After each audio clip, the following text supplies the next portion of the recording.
नमस्कार, आप देख रहे हैं एबीपी न्यूज। मैं हूं अवधेश। जम्मू कश्मीर के अनंतनाग में डीएसपी, कर्नल और मेजर सहित 4 जवान आतंकियों के खिलाफ ऑपरेशन में शहीद हो गए थे, जिसके बाद देश के मन में सवाल था कि आखिर ऐसा क्या हुआ कि जवानों की शहादत की खबर आई। इसका पूरा जवाब है ऑपरेशन नाग में।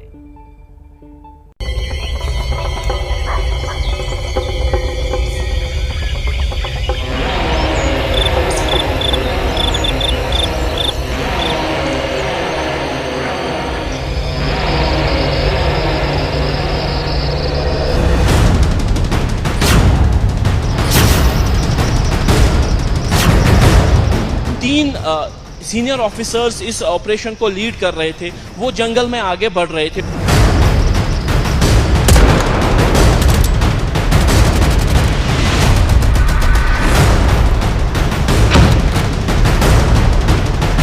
जो मिलिटेंट थे वो गात लगाकर बैठे थे। ऐसा नहीं था कि मिलिटेंट्स को घेरे में ले लिया गया था और दोनों तरफ की गोलीबारी में अफसर जख्मी हुए थे। यहाँ पे मिलिटेंट गात लगाकर बैठे थे और गात लगाकर इस हमले को अंजाम दिया गया था।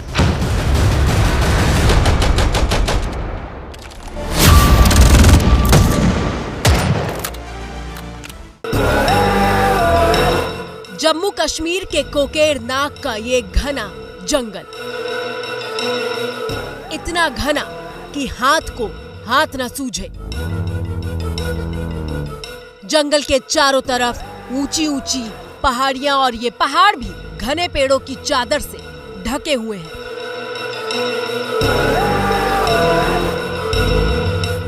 यानी चारों तरफ इतना दुर्गम इलाका कि किसी भी ऑपरेशन को अंजाम देना बेहद मुश्किल।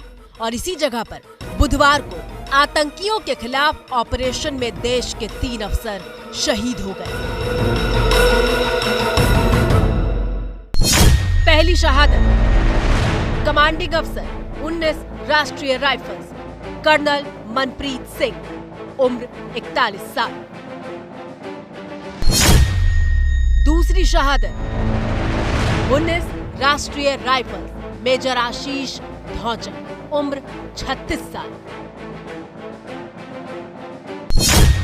तीसरी शहादत शहीद डीएसपी जम्मू कश्मीर पुलिस हुमायूं मुजम्मिल भट्ट, उम्र सिर्फ 29 साल। हिंदुस्तान अपने 3 सपूतों को खोने की खबर सुनकर सन्न रह गया। ये जाबाज देश के दुश्मनों से लोहा लेने के लिए मोर्चा संभाले हुए थे। और आज हम एबीपी न्यूज पर आपको बताने जा रहे हैं कि सेना के इन अफसरों को काउंटर फायरिंग में गोली नहीं लगी, बल्कि बाकायदा जाल बिछाकर इन पर हमला किया गया था।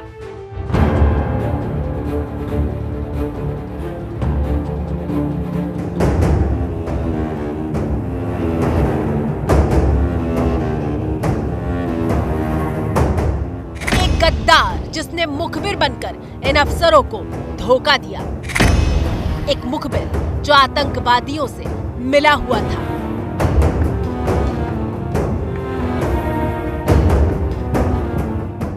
वो गद्दार जिसने अफसरों को झूठी जानकारी देकर इस घने जंगल में बुलाया।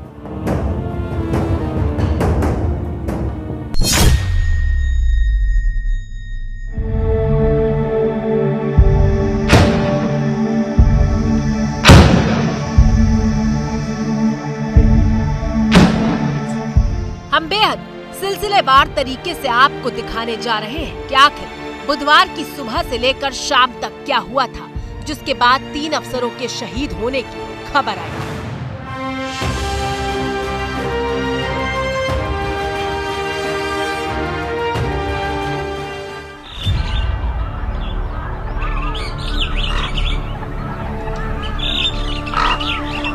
बुधवार सुबह सुबह का वक्त था। कश्मीर सो रहा था।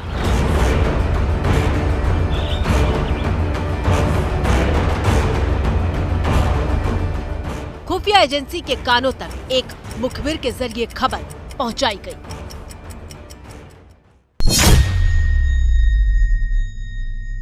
वो मुखबिर जो पुलिस के लिए नहीं बल्कि आतंकियों के लिए काम कर रहा था। वो मुखबिर जो मुखबिर नहीं बल्कि डबल एजेंट था। उसी मुखबिर ने पुलिस तक ये खबर पहुंचाई कि लश्कर के 2 आतंकवादी एक सटीक लोकेशन पर कोकरनाग के जंगलों में छुपे हुए हैं, जिसके आधार पर इस कार्रवाई को शुरू किया गया। ये खबर जैसे ही 29 साल के जाबाज ऑफिसर और जम्मू कश्मीर पुलिस के डीएसपी हुमायूं भट्ट तक पहुंची, वो एक्शन में आ गए। एसओपी यानी नियमों के अनुसार डीएसपी हुमायूं भट्ट ने तुरंत ही 19 राष्ट्रीय राइफल्स के कमांडर कर्नल मनप्रीत सिंह को एक ज्वाइंट ऑपरेशन लॉन्च करने के लिए कहा, ताकि मिलिटेंट अपना ठिकाना ना बदल सके। कर्नल मनप्रीत सिंह ने मेजर आशीष से बात की और फौरन जवानों की एक टुकड़ी के साथ ज्वाइंट ऑपरेशन पर चलने के लिए कहा। जम्मू कश्मीर पुलिस और सेना दोनों की टुकड़ियां मुखबिर को दी हुई उस लोकेशन पर पहुंची। वो लोकेशन जो अनंतनाग जिले के इसी कोकरनाग जंगल में थी। ये ऑपरेशन मुश्किल क्यों था, ये इलाका इतना जटिल क्यों है, ये बता रहे हैं मौके पर मौजूद एबीपी न्यूज संवाददाता आसिफ कुरैशी।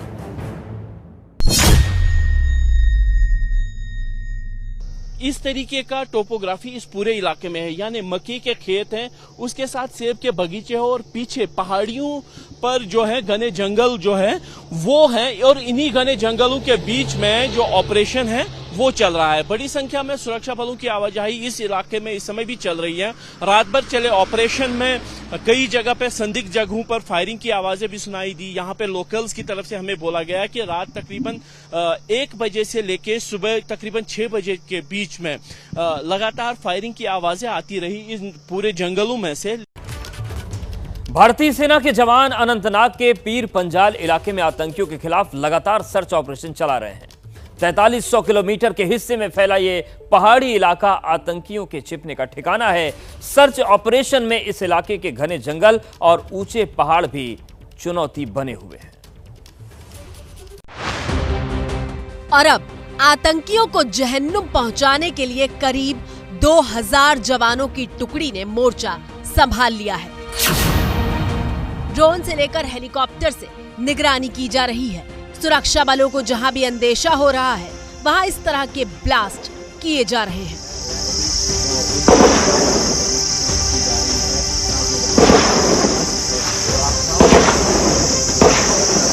जिस जगह पे हम मौजूद हैं वो ऑपरेशन की जगह से तकरीबन 5 या 7 किलोमीटर की दूरी पर है। जहां से सेना के जवानों की आवाजाही है उस जगह से भी तकरीबन 3 किलोमीटर की दूरी पर हम मौजूद हैं। और जिस जगह पे हम मौजूद हैं वो इस जगह से काफी दूर होने के बावजूद भी यहाँ पे हमको धमाकों की आवाज और गोलियों की गनगरज सुनाई दे रही है, क्योंकि कहीं ना कहीं इसी पहाड़ी के पीछे वाले इलाके में जो है सेना का ऑपरेशन चल रहा है। आपके मन में सवाल आ सकता है कि जब इतनी बड़ी फोर्स है और इतने संसाधन हैं, तो 2 आतंकवादियों को पकड़ने में इतना वक्त क्यों लगता है? तो इसका जवाब है इलाके की टोपोग्राफी, यानी यहाँ की भौगोलिक स्थिति और प्राकृतिक बनावट।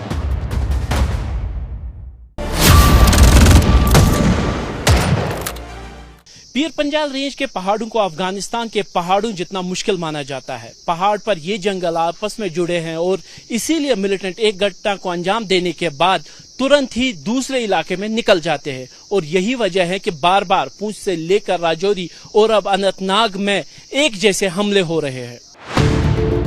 जम्मू कश्मीर का अनंतनाग पीर पंजाल की इन पहाड़ियों और श्रीनगर के बीच बसा हुआ है। पीर पंजाल रेंज के दक्षिण में पुंछ और राजौरी जिले आते हैं। ये वो हिस्सा है जहां 4300 किलोमीटर के दायरे में पहाड़ी इलाका है और ये एलओसी यानी लाइन ऑफ कंट्रोल से सटा हुआ है।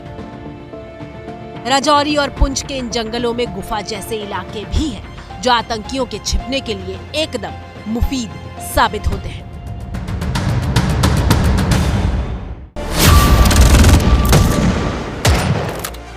पीर पंजाल रेंज के पहाड़ों को अफगानिस्तान के पहाड़ों जितना मुश्किल माना जाता है। पहाड़ पर ये जंगल आपस में जुड़े हैं और इसीलिए मिलिटेंट एक घटना को अंजाम देने के बाद तुरंत ही दूसरे इलाके में निकल जाते हैं। और यही वजह है कि बार बार पूंछ से लेकर राजौरी और अब अनंतनाग में एक जैसे हमले हो रहे हैं।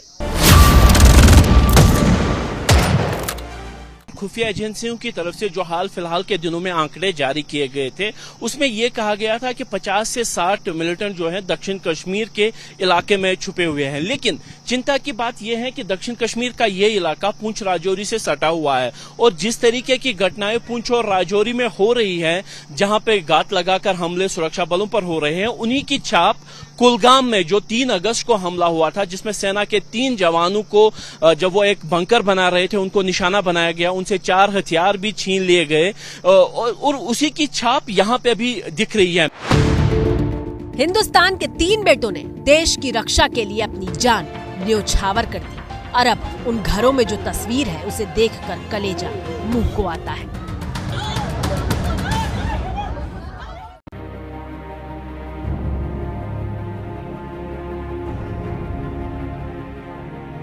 गुमसुम सा चेहरा, नम आंखें, डगमगाते कदमों के साथ शहीद डीसीपी हुमायूं मुजम्मिल भट्ट के पिता गुलाम हसन भट्ट जब बेटे को आखिरी सलामी देने के लिए पहुंचे तो मंजर देखकर हर किसी के रोंगटे खड़े हो गए।